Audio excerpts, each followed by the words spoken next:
السلام عليكم ورحمة الله وبركاته، والصلاة والسلام على أشرف المرسلين نبينا محمد وعلى آله وصحبه وسلم.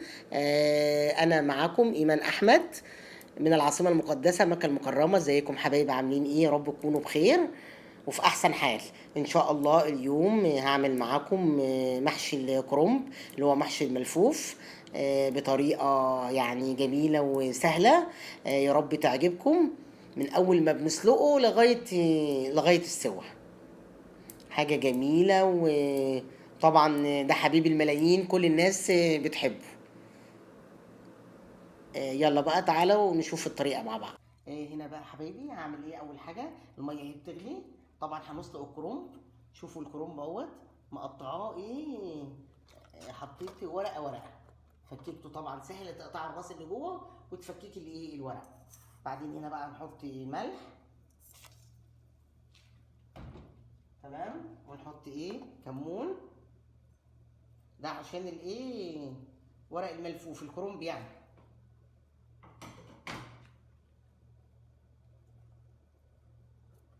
خلاص كمون. وبعدين نحط ايه زيت، انا بحط زيت عشان الورقه كده تطلع كده ناعمه في ايدك وايه وتقدري تتحكمي فيها. الميه اهي بقى بتغلي، اروح بقى ايه واخده الورق اهو كده،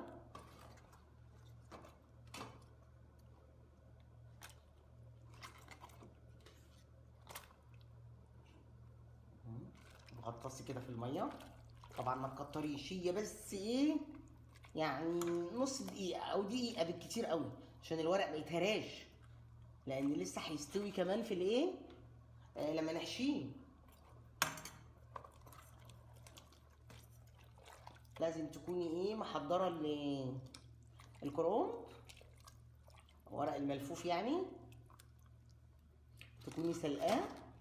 شفتوا الزيت مخلي لونه بيلمع ازاي؟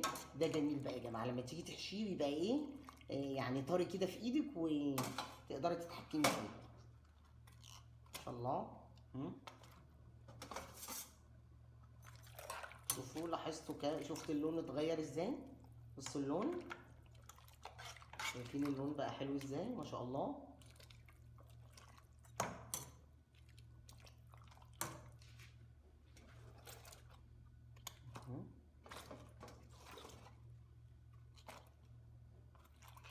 كده ايه وتغطسي في الميه. بص لونه جميل ازاي ما شاء الله.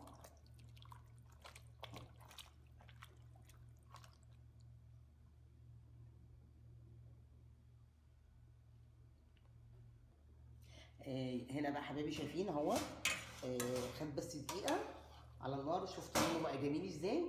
بس دقيقه او نص دقيقه، انت بقى على حسب عينك لما تشوفي، يعني ملوش ايه توقيت معين.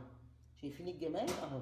ايه وتسيبيه ايه طبعا تحطيه تحت الميه الايه البارده، تحت الحنفيه يعني البسبوس، ايه وتغسليه علشان السخونه ما تهرويش ايه زياده. شفتوا بقى الجمال؟ ايه رايكم؟ هنا بقى حبايبي هنقطعه بقى، هوريكم بقى كيف التقطيع السهل. طبعا هنشيل العرق دوت اهو،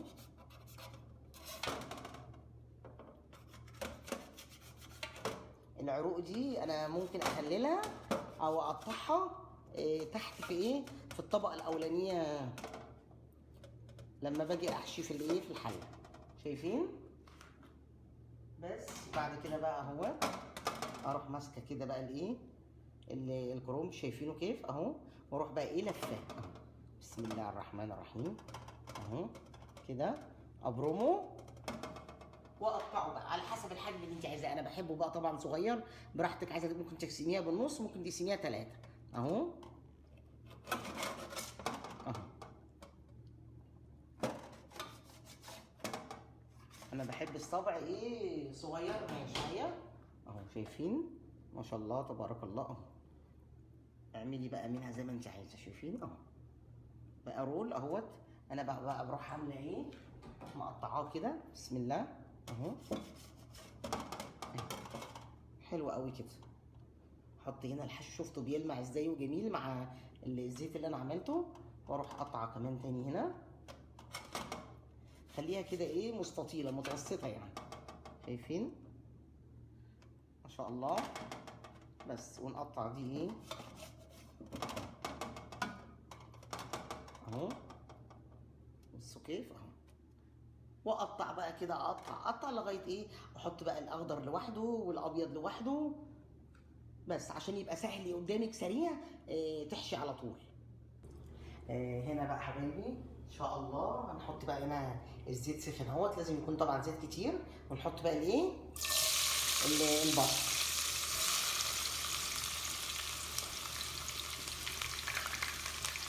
دول 4 بصلات. طبعا كل ما تكتري البصل بيخلي طعم المحشي رائع.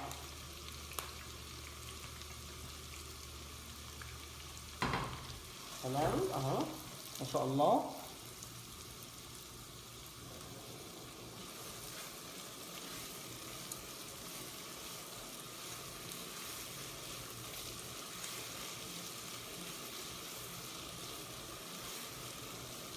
هنقلب بقى فيه كده لغايه ما ايه، لغايه ما تصفر البصله. تمام كده.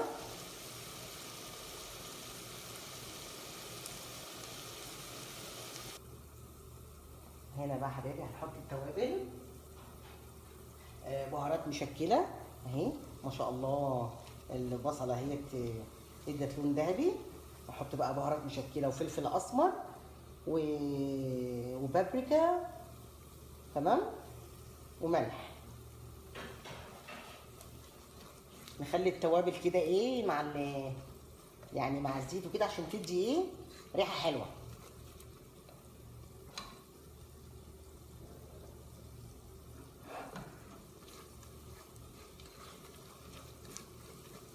ما شاء الله تبارك الله. عايزين تحطوا توم يا جماعه حطوا، لكن انا مش بحط مع خلطه المحشي توم.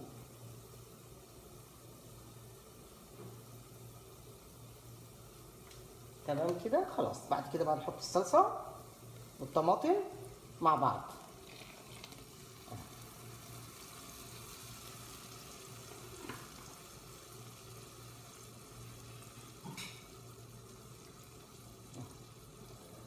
ودي بقى الدقه.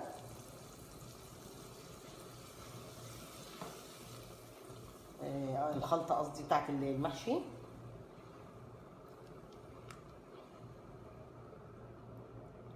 هنا بقى حبايبي اهوت ابتدت الايه الصلصه تتسبك. احط بقى دول كده. ده فلفل رومي، فلفل حراق رون، بس عشان يديها ايه ريحه حلوه. تمام. انا مكتره يعني الخلطه الصلصه عشان انا كمان هحشي ايه بومبار. شايفين الجمال والحلاوه. عايزه تفرمي بقى الفلفل الحراق ده وتفرميه، بس لا بيبقى صعب بقى وبيبقى حراق المحشي. فانا بحط بس كده ايه يديله ايه يعني ريحه كويسه.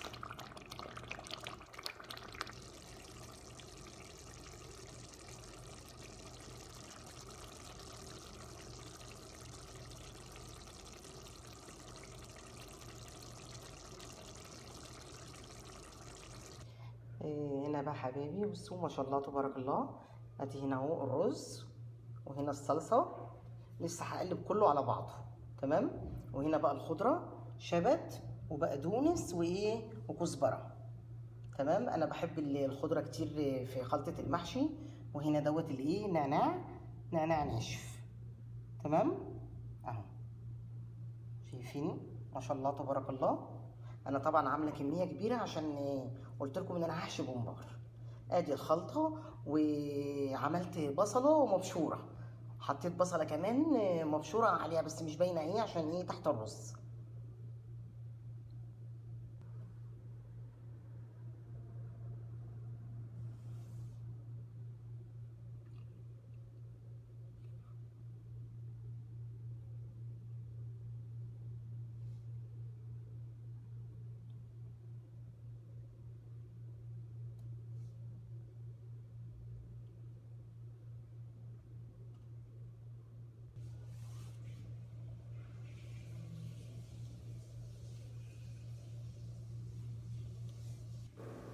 هنا اهو بقى حبايبي قلبنا كل المكونات مع بعض، الشبت والبقدونس والكزبره والرز والصلصه والنعناع، كله قلبناه على بعضه، ودي النتيجه النهائيه. هنا اهو بقى حطيت العروق، انا قطعتها تحت، حطيتها في اسفل الحله الجدر، وبعدين حطيت شرايح بصل، شرايح طماطم، وشرايح فلفل رومي بارد. شايفين؟ ما شاء الله تبارك الله. وهبتدي بقى احشي ان شاء الله. يا حبيبي اهوت ادي الورق، بسم الله الرحمن الرحيم اهو. انا بقى بحشي كده على ايدي اهو، ونلفه، بس طبعا يتقفل كويس عشان الرز ما يخرجش بره. بص اهو، ونرص في الحله. يلا شوفوا هنا بقى حبيبي اهي الخلطه اهو، بروح حاطه هنا اهوت كده، انا بلف على ايدي اهو، وتبرومي وتقفلي طبعا هنا من الجناب كده، هو عشان بقى فيه يعني دسم ودهن وكده بيقفل لوحده. وبعدين احط في وارص في الحله. شايفين؟ انا ما بعرفش بقى استخدم جوانتي بصراحه، انا معقمه ايدي كويس قوي وغسلاها، فمعلش اعتذر يعني عن المنظر. كمان واحده اهي، شويه الرز اهي، شايفين؟ والف.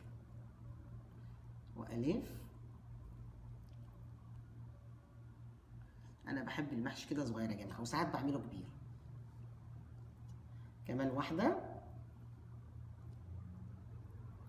طبعا بعمل الاخضر الاول، وبعدين اعمل الابيض. هنا اهو تاني،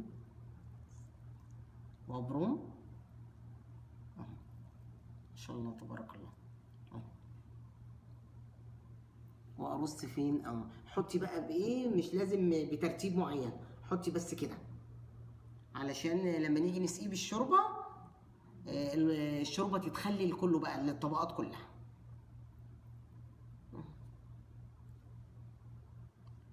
كمان واحده. معلش هو يعني شغله كتير وكده، بس بقى كلنا بنحبه ما شاء الله.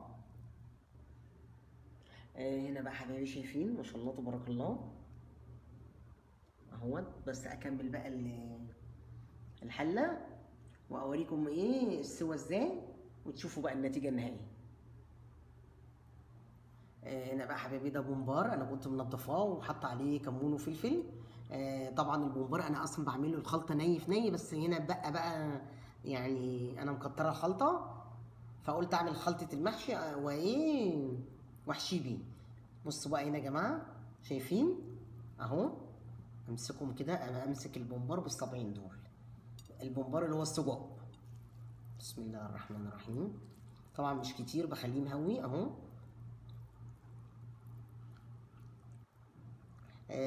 ده السجق دوت يا جماعه بتاع العجل البجر يعني. شايفين هنا حبايبي اهو، بمسك كده اللي ادي اهوت السجق، واروح حاطه حاشيه كده بالصابعين دول اهو. طبعا ما تكتريش علشان ما يفرقعش في السوا، خليه كده مهوي كده. السجق ده يا جماعه بتاع البقر العجول يعني. خلاص. وهنا بقى يعني تمسكيهم من هنا من الطروف، لان انا مش بربطه بخيط يا جماعه اهو، وادوره كده علشان لما ينزل في الميه ما يطولش، يبقى يبقى فارد نفسه كده. تاني اهوت، ادي البومبار اهو، شايفين يا جماعه اهو كده اهو. بسم الله الرحمن الرحيم. طبعا ده جميل جدا ومذاقه حلو قوي، اكله مشهوره جدا للمصريين. خلي دايما في الطرف هنا فاضي، وتوزعي بقى الرز كده ويبقى مهوي شويه، لانه بينفش بعد كده لما بينزل في الميه يعني المغليه ويجي يتسلق. بس اسيب الطروف من هنا كده فاضيه خلاص، واربطهم كده زي مش ربط يعني كده، الفهم على بعض كده واخليه كده شكله دائري عشان يطلع دائري، ما يطلعش طويل. هنا بقى حبايبي شايفين ما شاء الله تبارك الله اهوت. بس اكمل بقى الحله واوريكم ايه السوا ازاي وتشوفوا بقى النتيجه النهائيه. هنا بقى حبايبي هنحط بقى ايه، هنسقيه بقى بشوربه. انا عندي شوربه لحمه وحطيت عليها معلقه ايه، معلقه صلصه عشان يطلع ايه لونه احمر كده وحلو بقى. معلقه بس واحده تمام. طبعا محدقاها ومظبطاها. بصوا يا جماعه المحشي يعني ملوش مقدار معين تمام. انتي ايه تحطي اللي الشوربه بحيث ان هي تكون مغطيه بس يعني زي الرز كده سنتي واحد. ما تكتريش الشوربه علشان ما يتهريش تمام.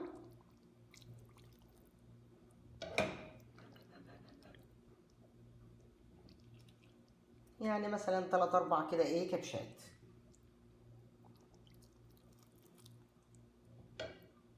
شايفين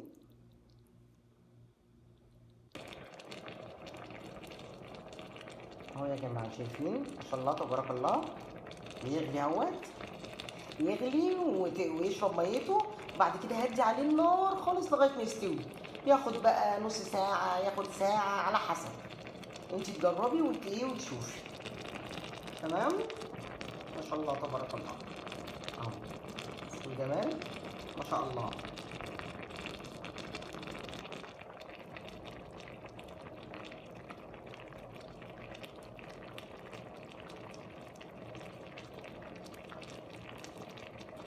هنا بقى حبايبي اهوت ما شاء الله اهو. اهزها بس كده علشان ايه لما اجي اقلبها في الصينيه في التبسي يتقلب على طول. يلا بسم الله الرحمن الرحيم. بسم الله بسم الله.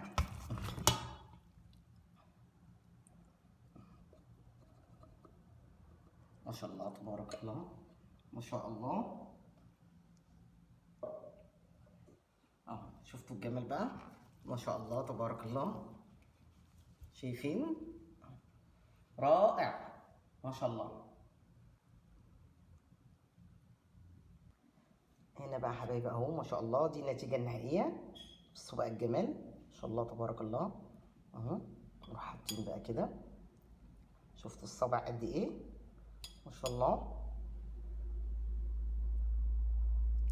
بصوا ما شاء الله تبارك الله اهو ما شاء الله. بصوا جماله. انا احبه كده بقى ايه صغير. بصوا طبعا كل ما يبرد كل ما يتماسك ويبقى ايه ويعني يمسك نفسه كده. بصوا الصبع قد ايه ما شاء الله تبارك الله. اللهم بارك لنا فيه وارزقنا خيرا منه ما شاء الله. تمام كده. وبقى اهو بصوا فين مستوي وجميل ما شاء الله تبارك الله. فين اهو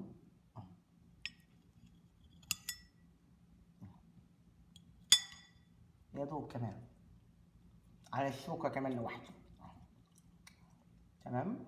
بصوا واو طعمه خيالي.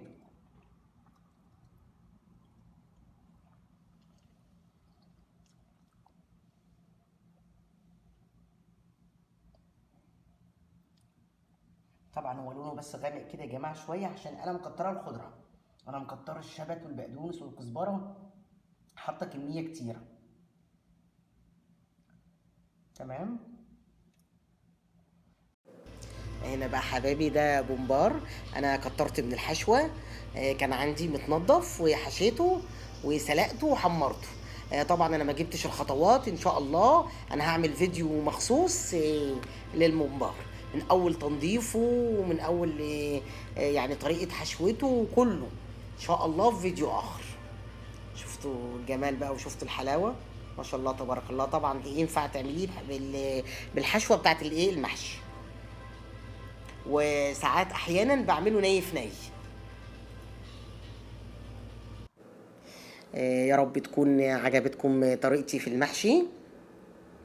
ولو في اي ملاحظة تقولوا لي عليها في التعليقات، وعايزين اعمل لكم ايه يعني في الفيديو القادم. ولو اول مرة تشوفوا قناتي اللي ما شافهاش، اعمل لي لايك واشتراك وتفعيل زر الجرس. وشكرا جزيلا لمتابعتكم، والسلام عليكم ورحمة الله وبركاته.